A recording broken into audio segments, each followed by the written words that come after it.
நம்ம நார்மலாக பிசியில் வந்து வாட்ஸ்அப்பை வந்து லிங்க் பண்ணணும் அப்படின்னா இந்த கியூஆர் கோட் ஸ்கேனர் யூஸ் பண்ணி நம்ம லிங்க் பண்ணுவோம். இந்த கியூஆர் கோட் ஸ்கேனர் இல்லாமலே நம்ம லிங்க் பண்ணலாம் ரொம்ப சிம்பிளாகவே. ஃபர்ஸ்ட் இந்த பேஜ் ஓப்பன் பண்ணிக்கோங்க. web.whatsapp.com ஓப்பன் பண்ணதுக்கப்புறம் கீழே பார்த்தீங்கன்னா லிங்க் வித் ஃபோன் நம்பர் இருக்கா, அதை கிளிக் பண்ணுங்க. கிளிக் பண்ணதுக்கப்புறம் உங்கள் மொபைல் நம்பர் கேட்கும். மொபைல் நம்பர் மட்டும் டைப் பண்ணிக்கோங்க.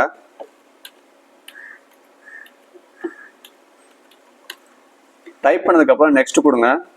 நெக்ஸ்ட் கொடுத்ததுக்கப்புறம் ஒரு கோடு வந்து காமிக்கும். அந்த கோடை வந்து நீங்கள் ஒரு இதில் டைப் பண்ண வேண்டியிருக்கும். அது எதில் டைப் பண்ணணும் அப்படின்னா வாட்ஸ்அப் ஓப்பன் பண்ணிக்கோங்க. ஓப்பன் பண்ணதுக்கப்புறம் லிங்க்டு டிவைஸ் இருக்கா, அதை கிளிக் பண்ணுங்கள்.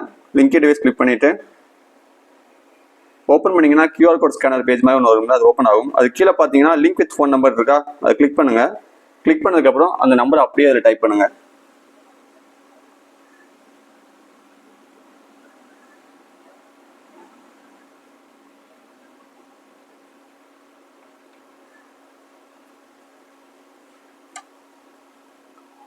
டைப் பண்ணதுக்கப்புறம் டேரெக்டாக நம்ம வெப் ப்ரௌசர்லேயே நம்ம வாட்ஸ்அப் வந்து லாகின் ஆகிடும் ஆட்டோமேட்டிக்காக.